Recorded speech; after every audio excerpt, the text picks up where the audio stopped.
నమస్తే. తెలంగాణ వ్యాప్తంగా అందరి చూపు జూబ్లీహిల్స్ ఉప ఎన్నిక మీదే. జూబ్లీహిల్స్ ఉప ఎన్నికల్లో ఇప్పటికే అధికార కాంగ్రెస్ పార్టీ నవీన్ యాదవ్ను అభ్యర్థిగా ప్రకటించి బరిలోకి దిగింది.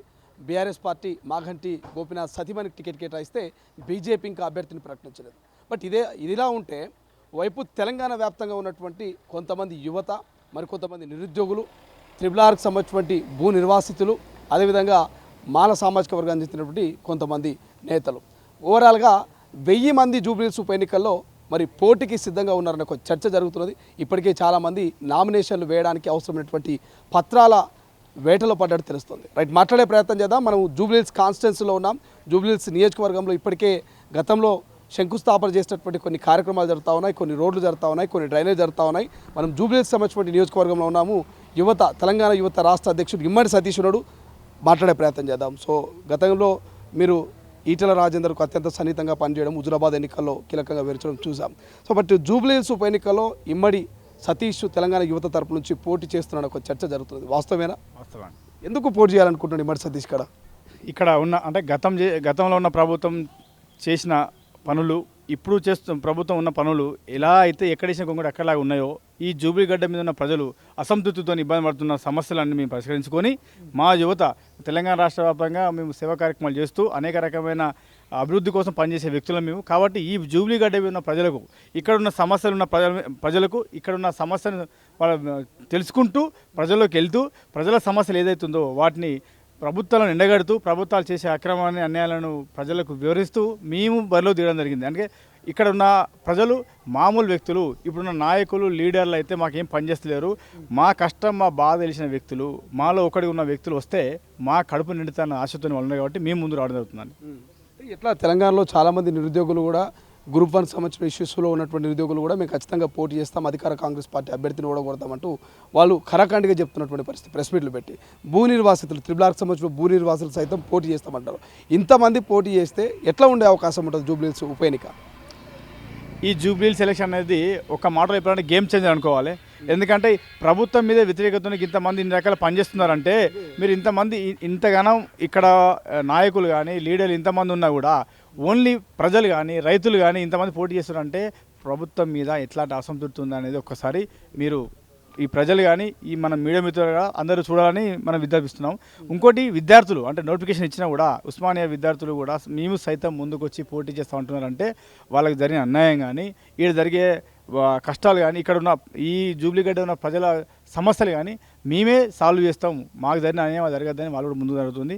ఇప్పుడు ఈ కొత్తగా వింటున్నాం రైతులు కూడా మేము నామినేషన్ చేయడానికి ముందుకు వస్తూ ఉంటున్నారు. అంటే రైతులు కూడా మొన్న యూరియా కానీ ఇంకా వాళ్ళకి జరిగిన నష్టం కానీ రైతులు కూడా అంటే ఇలాంటి ప్రభుత్వాలు పనిచేయాయి, మనమే ఒక నాయకునిగా వెళ్ళి మన పనులు మనం సాల్వ్ చేయాలి, మనలాంటి అన్యాయం మనలాంటి బాధలు మనలాంటి కష్టాలు ఏ ప్రజలకు రావద్దని వాళ్ళు ముందుకొచ్చి మేము కూడా పోటీలో సిద్ధమవుతోని ముందుకు రావడం జరుగుతుంది. ఎట్లుంటుంది ఇక్కడ అంటే ఫైట్ ఎవరి మధ్య ఉండే అవకాశం ఉంటుంది? యువత వర్సెస్ నవీన్ యాదవ్ మధ్య ఉంటుందా? యువత వర్సెస్ బీఆర్ఎస్ మధ్య ఉంటుందా? యువత వర్సెస్ బీజేపీ క్యాండిడేట్ మధ్య ఉంటుందా? ఎవరి మధ్య ఉంటుంది? మాకైతే పోటీ లేదండి. ప్రజలు మమ్మల్ని దీవిస్తే, ప్రజలు ఆశీర్వదిస్తే, కొత్త వ్యక్తులు ఇప్పుడున్న నాయకులందరినీ మీకు అదే చెప్తున్నాం. ఇక్కడున్న గతంలో ఉన్న బీఆర్ఎస్ నాయకులు కానీ ఇప్పుడున్న కాంగ్రెస్ నాయకులు కానీ వీళ్ళ శుద్ధతో పనిచేసే వ్యక్తులు కాదు. 10 ఏళ్ళు 11 ఏళ్ళు ఇక్కడ గోపీనాథ్ గారు పనిచేశారు. తర్వాత ఇంకొక 2 ఏళ్ళు ఇక్కడ ఈ గవర్నమెంట్ ఉంది. అంటే గతంలో బీఆర్ఎస్ గవర్నమెంట్ ఉంది, ఇప్పుడు కొత్తగా కాంగ్రెస్ గవర్నమెంట్ ఉంది. ఆ గవర్నమెంట్ ఏం చేయలేకనే, ఇప్పుడున్న కొత్త గవర్నమెంట్ ఏం చేయలేకనే కొత్త వ్యక్తులు పిలిస్తే పలుకుతే, కష్టం వచ్చిందంటే మా కాంపౌండ్ వాళ్ళ దగ్గర ఉండే ఒక వ్యక్తి కావాలి, మాలో మా కష్టాలు మా బాధలు తెలుసుకున్న ఒక యువకుడు కావాలి. అలాంటి అయితే బిడ్డ ఎక్కడున్నావు ఇట్రా అంటే ఫోన్ కట్ చేసే లోపు మీ ఇంటి ముందు ఉంటాం. అట్లాంటి బిడ్డడు కావాలని కోరుకుంటున్నారు. దానికోసమని మేము రంగంలో దిగుతున్నామండి. కానీ లోకల్ నాన్ లోకల్ అనే ఇష్యూ కూడా నడుస్తూ ఉంది. మీరు లోకల్ కాదు, సో నాన్ లోకల్ నుంచి వచ్చి ఇక్కడ గెలిచే అవకాశం ఉందా? ఇప్పటికీ అధికార పార్టీ కావచ్చు, బీఆర్ఎస్ పార్టీ కావచ్చు, వీళ్ళందరికీ సపోర్ట్ ఉంటుంది. ఆర్థికంగా వాళ్ళందరూ కూడా డబ్బులు ఇవన్నీ కూడా సమకూర్చేటువంటి అవకాశం ఉంటుంది. వాళ్ళకి ప్రచార సాధనాలతో మాధ్యమాల ద్వారా ప్రజల్లోకి వెళ్తారు. కానీ మీరు యూత్ ఆర్థికంగా అదేవిధంగా జనాల సమీకరణ ఎట్లా చేసుకుంటారు, ఎట్లా ముందుకు పోతారు, వీళ్ళు ఎట్లా తట్టుకుంటారు? 2 విషయాలు మీకు క్లారిటిస్తానండి. ఫస్ట్ లోకల్ నాన్ లోకల్ విషయం తీశారు. ఇక్కడ ఇదివరకు గతంలో గెలిచిన వ్యక్తి కూడా మాగాడి గోపీనాథ్ కూడా నాన్ లోకల్ క్యాండిడేటే. అతనికి ప్రజలు ఆశీర్వదించారు. ఇప్పుడు వస్తున్న నవీన్ కుమార్ యాదవ్ ఇక్కడ ఉన్నాడు కదా, ఇన్ని సంవత్సరాలు పోటీ చేస్తుండే కదా, ఒక్కసారి కార్పొరేటర్ కూడా గెలవలే కదా, మరి అతన్ని ఎందుకు గెలిపేయలేదు? ఇక్కడ ప్రజలు ఆశీర్వదిస్తే, ప్రజలు దీవిస్తే, ప్రజల బ్లెస్సింగ్స్ ఉంటే తప్పకుండా లోకల్ నా లోకల్ అవసరం లేదండి. ఎవరైతే ఇక్కడ పనులు చేస్తారో, ఎవరైతే మా కడుపు నింపేలాగా మాకు సకాలంలో గవర్నమెంట్ నుండి వచ్చే పథకాలు మాకు అందజేస్తారో వాళ్ళే కాలం కోరుకుంటున్నారు. కాబట్టి మేము ముందు జరిగింది. రెండోది, నేను నాన్ లోకల్ క్యాండిడేట్ కాదు. నాకు గత 20 ఏళ్ళ నుంచి ఈ జూబ్లీ గడ్డకు నాకు బంధం ఉంది. నేను 2001-2లా ఈ ఇంద్రనగర్ గడ్డకు వచ్చా. Krishnanagar, Indranagar, Jubilee check post, ఇది రైమత్ నగర్, ఈ ఏరియా టోటల్ ఏరియాలంతా నా బంధువులు, నా రిలేషన్స్, నా మిత్రులు ఉన్నారు. తెలంగాణ యువత ఆర్గనైజేషన్ పేరుతో రాష్ట్రం మొత్తం ఆర్గనైజేషన్ చేస్తున్నాను. ఇక్కడ కూడా నా సేవలు ఉందనే వ్యక్తులు, నేను సేవ చేసిన వ్యక్తులు, నన్ను అభిమానించిన వ్యక్తులు చాలామంది ఉన్నారు. డబ్బు గురించి చెప్తున్నారు. మా జూబ్లీ గడ్డ మీద ఉన్న ప్రజలు డబ్బుకు అమ్ముడు వేటలు కాదు. ఈ జూబ్లీస్ నియోజకవర్గంలో ఉన్న ప్రజలు డబ్బుకో, మందుకో, మద్యానికో బానిసే వ్యక్తులు కాదు. నీతి నిజాయితీకి కట్టుబడే వ్యక్తులు. ఎవరైతే నీతి నిజాయితీగా ఉంటారో వాళ్ళకి ఇస్తుంటారు. మా కష్టాలు, మా బాధలు మాకు తెలిసిన వ్యక్తి, మాలో ఉన్న వ్యక్తి కావాలనుకుంటున్నారు. గట్ల బిడ్డడు కాబట్టి నేను ముందుకు వచ్చాను. ఇక్కడ ఉన్న ప్రజలకు, అంటే ఇక్కడ జూబ్లీ గడ్డ ఉన్న ప్రజలు 70%, 80% దాదాపు ఆస్తిపరులు ఉన్న వ్యక్తులే, అంత ఆర్థికంగా బలపడిన వ్యక్తులే. తడపా కొంత బస్తీ వ్యక్తులు వాళ్ళు ఉంటారు. వాళ్ళకి కావాల్సింది కష్టం వస్తే మా పక్కన ఉండాలి, ఫోన్ చేసి కడిషిలోపు మా ముందున్న కావాలని కోరుకునే వ్యక్తులు ఈ బడాబాబులు. ఇదైతే ఉన్న నాయకులు, గతంలో నాయకులు కానీ ఇప్పుడు వచ్చే నాయకులు కానీ దాదాపు వాళ్ళు కార్లు, వాళ్ళ బెంజులు, వాళ్ళ వ్యవస్థ మా గల్లీ కూడా రాని వ్యవస్థలో ఉంది. కాబట్టి మామూలుగా ఇక్కడ చూస్తారు. మేము ఇట్లాంటి వ్యక్తులం కాము, కష్టం బాగా తెలిసిన వ్యక్తి కావాలనుకుంటున్నారు. తప్పకుండా ఇక్కడున్న ప్రజలు మమ్మల్ని ఆశ్రయిస్తారన్న విశ్వాసంతో మేము ముందుకు వెళ్తున్నాం. ఎట్లా చూస్తారు? ఇప్పటికే రోడ్లు గిట్లన్నీ స్టార్ట్ అయినాయి. మన వెనకాల మొత్తం రోడ్లన్నీ వేస్తూ ఉన్నది.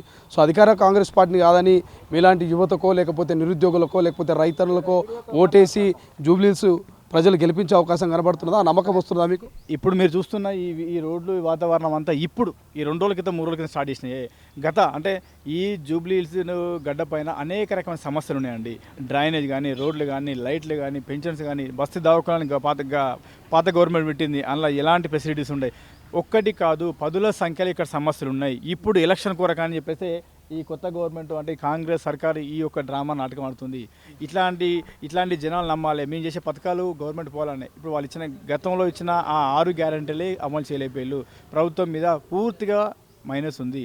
ఇవన్నీ చూసి జనాలు మాటలు కాదు. ఇవాళ ఏదో రంగురంగుల రోడ్లు వేసి ఏదో కల్లా కపడ చేయకుండా ఈరోజు చేస్తుంటే జనాలు అంత నమ్మే విధంగా లేరు. ఎవరికి ఏ టైంలో కర్ర కాచి వాత పెట్టాలో వాళ్ళకి తెలుసు. తప్పకుండా ఈసారి కొత్తగా, అంటే మేము కూడా ప్రజల్లో చైతన్యం చేయడానికి, ప్రజలను ప్రయోగాలు చేయడానికి మేము కొత్త ఆలోచనతో ముందుకెళ్తున్నాం. యువతను ఖచ్చితంగా, అంటే సమాజంలో చెప్తుంటారు, సమాజంలో యువత ముందు రావాలి, ముందు అడగాలని, అదే స్ఫూర్తితో మేము ముందుకు వచ్చాము. మమ్మల్ని మనస్ఫూర్తిగా ఆశ్రయిస్తున్న నమ్మకంతో ముందుకు వస్తున్నామండి. ఎప్పుడు నామినేషన్ ప్రక్రియ అంటే ఆల్రెడీ స్టార్ట్ అయింది. ఎప్పుడు మీరు నామినేషన్ వేయబోతున్నారు? ఎంత మెజార్టీతో గెలుస్తారని ఒక నమ్మకం పెట్టుకున్నారు? మా వాళ్ళందరితో మాట్లాడుతున్నాము, విచారణ చేస్తున్నాము.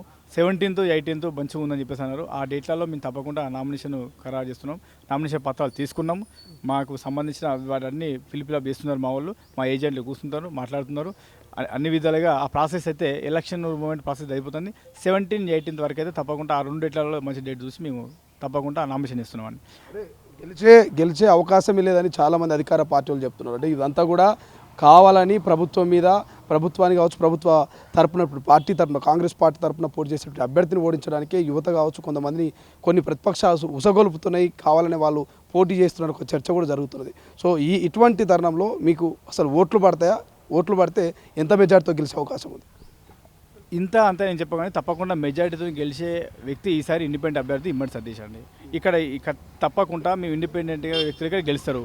ఎందుకంటే ఇక్కడ ప్రజలు అట్లా ఉన్నారు. ఎందుకంటే ఈరోజు అనుకుంటున్న విధంగా బీఫామ్లు ఇవ్వగానే ఏదో పార్టీ సింబలతోని, పార్టీ వ్యక్తులతో గెలిచే వ్యక్తి కాదు. ఇక్కడ కావాల్సిన వ్యక్తులు పనిచేసేవాళ్ళు, ఇక్కడ ఉన్న వ్యాపారస్తులు, బిజినెస్లు, ఇక్కడ ఉన్న పెద్ద బడా బాబులు వాళ్ళు అనుకునే విధానం ఏంటంటే, మాకంటే చిన్న వయసుడు పిలిస్తే మా గేటు ముందు ఉంటాడు ఆ బిడ్డడు, వానికి ఒక అవకాశం ఇద్దామన్న ఆలోచన ఉంటుంది. మేము అందుకే ఇంటింటి గడప ప్రతి ఇంటికి గడప తిరుగుతున్నాము, వాళ్ళ ఆశీర్వాదం తీసుకుంటున్నాము, వాళ్ళతో విచారణ చేస్తున్నాం, వాళ్ళతో మాట్లాడుతున్నాం. పూర్తిగా వాళ్ళతో మా కష్టాలు, మా బాధలు చెప్తున్నాం. వాళ్ళ కష్టాల బాధ తెలుసుకొని కూడా మేము ముందుంటాము. ఒకవేళ గెలిచిన తర్వాత కూడా మీ పిలిస్తే పలికే బిడ్డలాగా లేకపోతే మీ చెప్పుతో కొట్టండి అనే వినాదంతో ముందుకెళ్తున్నాము. వాళ్ళకి హామీ ఇస్తున్నాము. మేము వాళ్ళ దగ్గర అలాంటి విషయంలో మేము ఉంటున్నామండి. ఏం పేరు బాబాయ్? నీ పేరు? అన్న వెంకటేశ్వర్లు. ఎదుగుతున్న మొక్కల్లో, కూలన్నల గుండెల్లో, పూరన్నల కండల్లో, అలాలు దున్ని పొలాల పిండి, నరాల సత్తవ ఎరాల వర్షం వరాల వర్షం కురిచిన యువకిశోరాలు ముందుకు పోవచ్చు, నవధానాలు వెనక్కి తిరగచ్చు. మంచి పేర్లు మంచి బోనంలో నిండు మనసుతోటి సుదీర్ఘంగా ఉండాలా, మంచి మనుషులకు సాయం చేసుకొని పోవాలా, అటువంటి వ్యక్తులకు శక్తిని ఎలా ఆ శక్తికి విముక్తిని ఇవ్వాలని చెప్పేసి అని కూడా ఈ సందర్భంలో నేను చెప్తున్నాను. ఇక్కడేనా నీది జూబ్లీ హిల్స్ కాన్స్టిట్యూన్సీనా లేకపోతే ఎట్లా? తెలంగాణ ఇక్కడనే ఉంటావా? ఎట్లా ఎవరు కోటేద్దాం అనుకుంటాం ఎన్నికలలో? ఎవరికేస్తాం? మంచి పేర్లో మంచి పని చేసే వాళ్ళకి వేస్తాం కదా. మాకంటూ గోపీనాథ్ మాకేం దోయం చేయలేదు కదా. ఇసోటి యువత కూడా నిలబడతా అంటున్నది, నిరుద్యోగులు నిలబడతా అంటున్నారు, రైతులు నిలబడతా అంటున్నారు. కాంగ్రెస్ పార్టీ ఒకరు పెడుతున్నారు, బీజేపీ ఒకరిని, బీఆర్ఎస్ ఒకరిని పెడుతున్నారు. ఎవరు కోటేద్దాం అనుకుంటున్నారు? పార్టీ కమ్యూనిస్ట్ని నేను. ఎవరు నాకు అనుకూలంగా ఉంటే వాళ్ళకి నేను I party CPM party I leader I party communist నేను. నేను ఎవరికి మంచిగా అనుకూలంగా ఉంటే నాకు వాళ్ళకి మంచిగా నేను సపోర్ట్ చేయడానికి. ఇంతకుముందు ఏమైనా అభివృద్ధి అయిందా బీఆర్ఎస్ హయాంలో ఇదంతా జూబ్లీ హిల్స్ ఏమంతా? అయింది. కాకుండా ఎట్లా ఉందో అబ్బా, కాందే ఎట్లా ఉంది. ఏం చేసిరే ఇంతకుముందు? ఏమైనా చేసిరా? చేశారు, కొన్ని చేశారు, చూసి అన్న ఆలోచించారు. ఎన్టీ రామారావు గారు గవర్నమెంట్ కాడి నుంచి కూడా మేము అన్నీ ఆలోచించుకుంటూ సుదీర్ఘంగా చూసుకుంటూ, చంద్రబాబు నాయుడు గారి కాడి నుంచి కూడా చూసుకుంటూ వచ్చినాయి అన్నీ. కమ్యూనిజంకి తెలవంది ఏముంటుందిగా. రైట్ బ్రదర్, ఎట్లా నీకేమనిపిస్తుంది యూత్ పోటీ చేయడం, రైతులు ఇక్కడ నిరుద్యోగులు పోటీ చేయడం చూస్తూ ఉంటే నీకేమనిపిస్తుంది ఒక నిరుద్యోగిగా? ఇప్పుడు మార్పు అనేది చాలా ఇంపార్టెంట్ అన్న. బేసికల్గా ఎప్పటి నుంచో చాలామంది పేజ్డ్ మంది పోటీ చేస్తున్నారు. ఇక్కడ ఉన్న వాళ్ళు, పెద్దవాళ్ళు, డబ్బున్న వాళ్ళు ఎంతోమంది పోటీ చేస్తూ ఉంటారు. నా ఇంటెన్షన్ ఏంటంటే యూత్ ఎప్పుడైనా కానీ కొంచెం యంగ్ పర్సన్స్ ఉండి యాక్టివ్గా ఉండి, లో బ్యాక్గ్రౌండ్ అయినా పర్లేదు, మనీ ఉన్నా లేకపోయినా కానీ ఇంటింటికి వెళ్ళి సమస్య తెలుసుకొని సడన్గా ఫోన్ చేయగానే యాక్టివ్గా వచ్చి అసలు సమస్యలు ఏంటి. ఇప్పుడు చాలామంది ఎమ్మెల్యేలు ఏం చేస్తారు, గెలవగానే కార్ వేసుకొని వాళ్ళ వెంటే మనం పరిగెడుతూ ఉంటాం. సో అది కాకుండా ఇప్పుడు ఒక ఫోన్ చేసారు, ఫర్ ఎగ్జాంపుల్ ఫోన్ చేయగానే వాళ్ళకు ఒక టీం ఉండాలి, అక్కడ మనం యాక్టివ్లో ఉండాలి. ఫస్ట్ ప్రజెంట్ యాక్టివ్ అంటే లేని సమస్య ఉంది అనగానే వాళ్ళ టీం వచ్చి ఆ సమస్య డ్రైనేజ్ ప్రాబ్లం కావచ్చు, ఇంకేదైనా ప్రాబ్లం కావచ్చు, ఆ విత్ ఇన్ 1 to 3 అవర్స్లోనే అయ్యేలా చూసుకోవాలి. సో ఇమ్మడి సతీష్ అన్న యాక్టివ్లో ఉంటాడు అండ్ ప్రజల్లో తిరుగుతాడు. చాలా వరకు మంచి పనులు చేసిండు. ఇంతకుముందు అది మట్టి విగ్రహాలు చేయించిండు, ఉచిత వైద్య చాలామంది సెలబ్రేషన్స్, మొక్కలు, ఫ్రూట్స్, చిన్నపిల్లలకి హాస్పిటల్లో ఫ్రూట్స్ పంచిపెట్టడం. ఆయన చేతనైనంత వరకు డబ్బున్నా లేకపోయినా కానీ ప్రజల మధ్య తిరిగి ఎన్నో మంచి పనులు చేసిండు.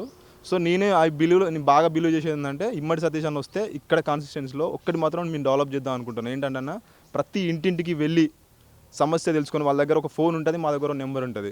సో మేమంతా యూత్ ఒక నెంబర్ డివైడ్ అయిపోయి పర్టికులర్గా ఒక ఏరియాకి ఒక 50 మంది యూత్ని క్రియేట్ చేసి ఆ యూత్తోనే ప్రాబ్లమ్స్ అన్నీ అప్పటికప్పుడే సాల్వ్ చేసేలాగా అన్నతోని మేము అయిపోయి కమ్యూనిటీ అయిపోయి ఒక యూనిటీలాగా పనిచేద్దామని అనుకుంటాను.